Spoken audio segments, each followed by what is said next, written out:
गृह मंत्री अमित शाह के बयान पर एक विवाद छिड़ गया है और इस विवाद को लेकर तमाम विपक्षी दल काफी मुखर हैं। हम ऐसे टाइम पर भीम आर्मी चीफ और नगीना से सांसद आजाद समाज पार्टी के अध्यक्ष चंद्रशेखर आजाद से बात करने के लिए बैठे हैं जब ये विवाद अपने पीक पर है। चंद्रशेखर से बात करने का एक और कारण यह भी है कि पिछले दिनों चंद्रशेखर की मुलाकात यूपी के कद्दावर नेता आजम खान से हुई थी। उसके बाद तमाम खलबलियां यूपी की पॉलिटिक्स में भी तेजी से बढ़ गई हैं। तो हमारे साथ बात करने के लिए खुद चंद्रशेखर जी हैं।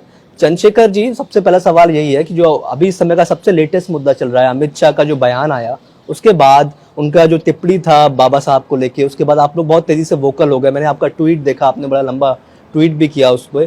तो अमित शाह के बयान में आपको ऐसा क्या आपत्तिजनक लगा कि आपके तमाम बयान, तमाम ट्वीट्स भी आए उस पर?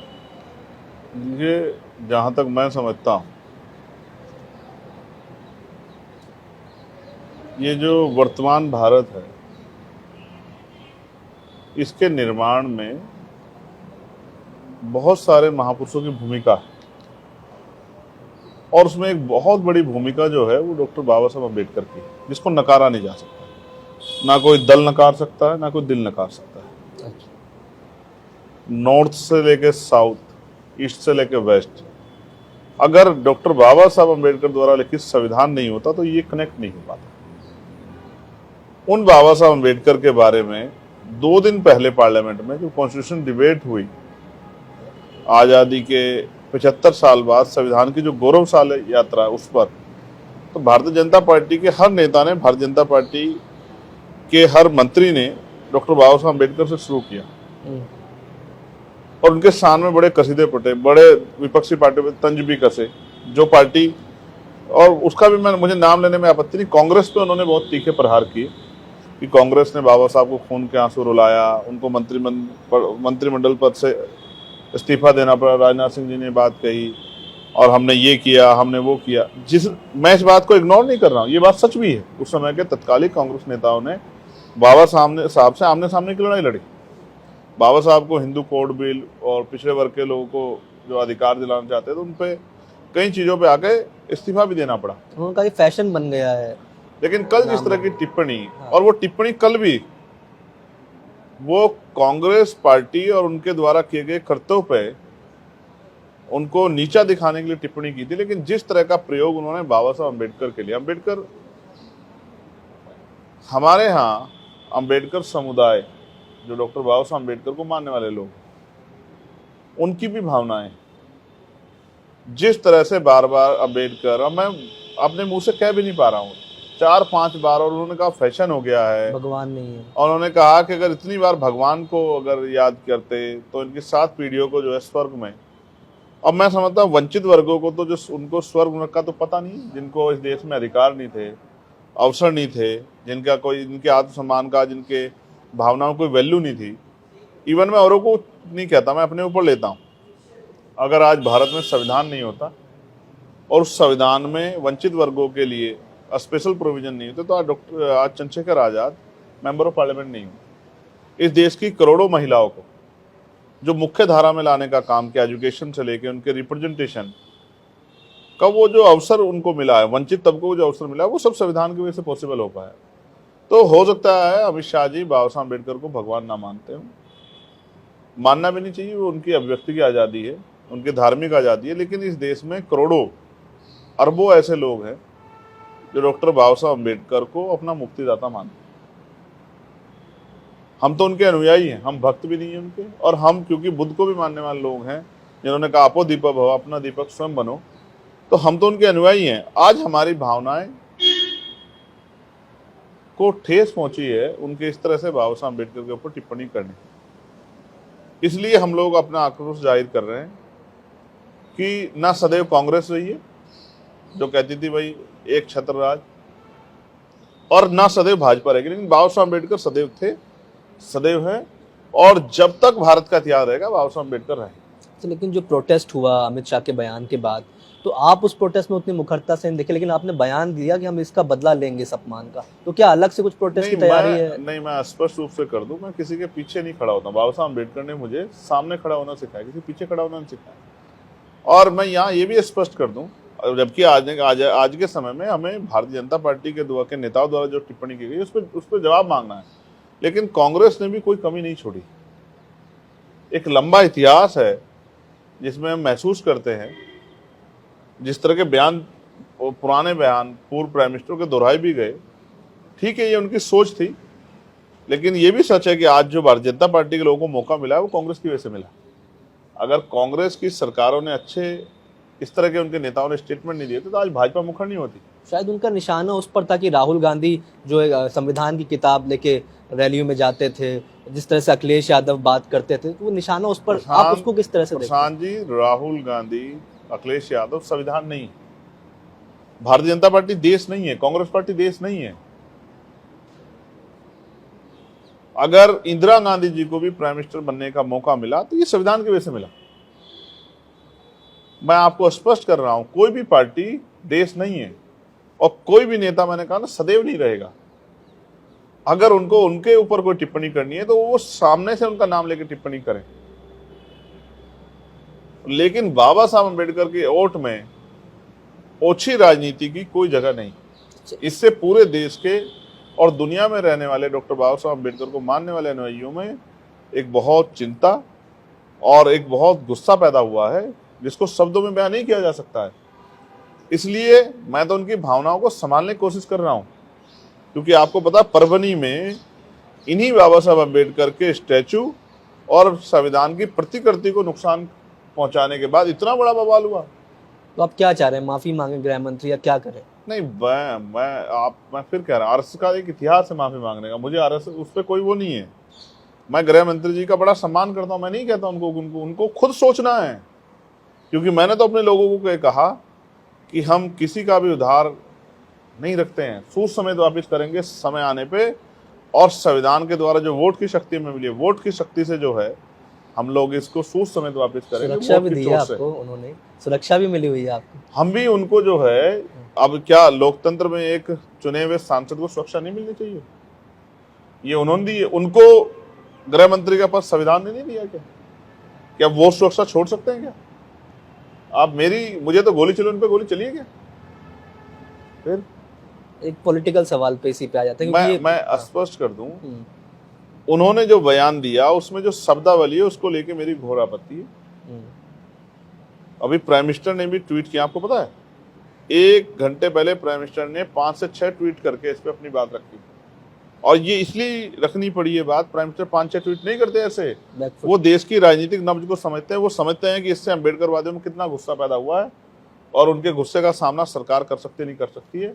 अभी 4 दिन पहले बहुत कसीदे पड़े जा रहे थे, फिर संविधान पे इतना बड़ा हमला जो 1 नेशन 1 इलेक्शन के रूप में किया, और अब ये सब का जवाब जो है आज तो आप क्या कोई प्रोटेस्ट प्लान कर रहे हैं या कुछ ऐसा करेंगे? तो बताएं, सबको बताएं। अच्छा, एक पॉलिटिकल सवाल है इससे जुड़ा, जो बीजेपी में प्रधानमंत्री ने भी अपने भाषण में कहा, फिर अमित शाह ने कहा, जो संविधान बचाओ का जो नैरेटिव चला था लोकसभा के समय, उससे विपक्ष को फायदा हुआ, खासतौर से इंडिया ब्लॉक को उत्तर प्रदेश में फायदा हुआ। आप चुनाव लड़ रहे थे, हम आए थे कवर करने, आपको ध्यान होगा, उस समय फायदा हुआ। लेकिन ये महाराष्ट्र में नहीं चला, ये हरियाणा में नहीं चला।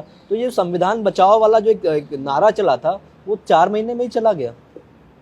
अब इनका जवाब आप उन्हीं पार्टी से मांगो, मुझसे क्यों मांग रहे? आप भी लड़े थे दोनों जगह, हरियाणा लड़े थे आप चुनाव। ठीक है, इसीलिए मैंने पूछा। हाँ, तो हमारा संगठन उस तरह उतना कामयाब नहीं था, तो हम कामयाब नहीं हो पाए।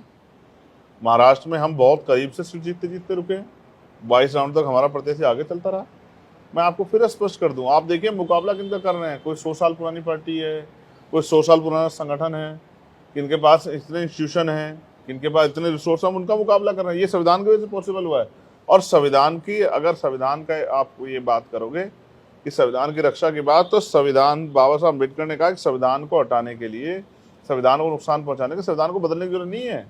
आप जो गवर्नमेंट इंस्टीट्यूशन है उनकी जो कार्यशैली है उसमें बदलाव कर दो। जनता के जो अधिकार जो उनको मिल रहे हैं उनको ना दो, ये भी संविधान की हत्या है। ये तो आपको क्या लग रहा है, ये जो पार्टियां हैं, खासतौर से कांग्रेस, उस समय दलित वोट मिला उनको उत्तर प्रदेश में, आज आजाद समाज पार्टी बाबा साहब अम्बेडकर के मूवमेंट को लेके, उनके विचारों को लेके सबसे आगे चल रही है। मैं तो देश की महान जनता जो बाबा साहब अम्बेडकर में आस्था विश्वास रखती है, मैं तो उनसे कहना चाहता हूँ कि उनको आजाद समाज पार्टी का साथ देके ऐसी तानाशाही सरकारों को मुंहतोड़ जवाब देना चाहिए। नहीं, लेकिन जब बात होती है कि चंद्रशेखर किस तरफ है, चंद्रशेखर एनडीए का हिस्सा भी नहीं, चंद्रशेखर इंडिया ब्लॉक का हिस्सा नहीं, चंद्रशेखर अकेले लड़े और जीत गए, लेकिन आपकी बाकी जगहों पर अगर आपको मजबूत होना है तो आपको या इधर कहीं तो जाना पड़ेगा ना। क्यों मैं अपने यहाँ बिना मजबूत हुए जीता क्या? वो तो मुझे पता है। देखो मैं होता 3 दिन क्या था। है, हाँ, होता क्या है, आप ये कह रहे हैं मुझसे हाँ, कि देश में 2 मीडिया घराने हैं, अगर आपको अपने लोगों के लिए कुछ करना है अपने लिए, तो एक क्या तो इस मीडिया घराने चलते, इसलिए तो हम तो पढ़े लिखे लोग हैं, हम तो अपनी जो है जमीन तैयार कर रहे हैं। राजनीति में मान्यवर काशीराम साहब ने इतना बड़ा आंदोलन खड़ा किया, उनके अनुयायी क्यों पीछे हटे? एक समय था कि मान्यवर काशीराम साहब तय करते थे कि दिल्ली की कुर्सी पे कौन बैठे, उत्तर प्रदेश में कौन बैठेगा, बिहार में कौन बैठेगा, उन्हीं के अनुयायी है। बहन जी का रोल भी इम्पोर्टेंट हुआ। हमेशा ही वो हमारी बड़ी नेता है, हमारी, उनका इम्पोर्टेंट रोल हमेशा रहेगा ही। सांसद बन गए, अब हम आपसे 4-5 महीने बाद बात करें, इस बीच बहन जी से कुछ बात हुई या बीएसपी के साथ जाने का कुछ? उनकी अपनी अलग पार्टी है, हमारी अलग पार्टी है। आप अभी कहाँ काम कर रहे हो? आज हम द प्रिंट पे बात कर रहे हैं। हाँ बिल्कुल कर रहे हैं। तो मैं पूछूं कि द प्रिंट किसी और के साथ ऐड हो रहा है क्या, किसी एजेंसी के साथ? हम लोग कोई पॉलिटिक्स में नहीं गठबंधन करें, नहीं, लेकिन आज का समय तो ऐसा ही हो गया कि सारे मीडिया हाउस भी गठबंधन करके ही चल रहे हैं। मैंने अगर इसलिए सरकार के खिलाफ ज्यादा मुखर होते हैं तो ईडी सीबीआई वाले, इनकम टैक्स वाले और झूठे मुकदमे पत्रकारों बहुत सारे हुए, तो वो ढूंढते फिरते हैं, ये भी मैंने देखा। आप जानते हैं कि मैं बेबाकी मैंने से कई पूछता हूं। पोर्टल से न्यूज हटती देखी प्रशांत भाई, मैं तो आपका तो मेरा परिचय 10 साल पुराना हो गया है। हाँ। लेकिन मैंने कई पोर्टल से न्यूज हटती देखी और मैंने देखा कि कहाँ जहाँ सरकार गिरी तो पूरा मीडिया उनका बचाव कर रहा था। मैं तो अपना अनुभव आपसे शेयर कर रहा हूँ कि मीडिया को लेके भी मेरा अनुभव खराब है। और आप देखो जिस अलायंस की बात आप करें, उन्होंने कितना मीडिया के लोगों को कहा, कोई उनमें से पत्रकारों की जाति पूछने लग जाता है, कोई उनका चैनल का नाम पूछने लग जाता है। राहुल गांधी और अखिलेश यादव पे निशाना है। नहीं, मेरा निशाना किसी पे नहीं है। जिनकी बात आप करेंगे इधर जाना है उधर जाना है, मैं आपको स्पष्ट कर रहा हूँ, हम अपनी ड्यूटी कर रहे हैं। और जिस अलायंस की बात आप कर रहे हैं, अगर आप वास्तविकता में बहुत, हमारे यहाँ कहते हैं ना वो खाटी पॉलिटिक्स, खाटी अगर जो पत्रकारिता करते तो आप मुझसे सवाल नहीं पूछते, क्योंकि यही अलायंस, जिस अलायंस की आप बात करें, तो ये हरियाणा में एक दूसरे के आमने सामने लड़ा है। मैं इसके बैकग्राउंड में जा रहा हूँ, मैंने क्यों पूछा, मैं आपको स्पष्ट नहीं, मैं और आगे बताता हूँ। आप भविष्य की बात कर रहे थे 4-6 महीने में क्या करना है, तो मैं आपको ये बता रहा था कि ये दिल्ली में आमने सामने लड़ रहे हैं, चीफ मिनिस्टर के खिलाफ प्रत्याशी उतार दिया कांग्रेस ने। वही मैं उसी सवाल पे मैं आ तो रहा आप हूँ। कौन से अलायंस की बात कर रहे हैं? मैं आपको उसी पे आ रहा हूँ, क्योंकि यूपी में इस बात को लेकर बड़ी चर्चा है कि आपकी आजम खान साहब से बड़ी मुलाकातें हो रही हैं पिछले 6 महीने में। शायद तीसरी मुलाकात थी, अगर मैं गलत नहीं, या दूसरी मुलाकात थी ये 6 महीने, ज्यादा भी हो सकती है। ये तो कैमरे के सामने जो थी 3 मुलाकातें आपकी हुई। तो यूपी में इस बात को लेकर बड़ी चर्चा है कि पश्चिम यूपी में आप आजम खान साहब के साथ मिलकर कोई नई तरह की राजनीति की शुरुआत करेंगे। गलत, आप बहुत गलत बात कर रहे हैं। क्या मतलब मुझे इस पे घोर आपत्ति है। आप आजम खान सिर्फ पश्चिम के नेता नहीं है, पूरे यूपी के हैं। नहीं, पूरे यूपी के नहीं, पूरे देश के नेता हैं। मैं आपकी जानकारी के लिए बता रहा हूँ। ठीक है। वो ऐसी शख्सियत है भारतीय राजनीति में, आप जिस स्टेट में खड़ा कर दोगे तो उनके फॉलोअर मिल जाएंगे।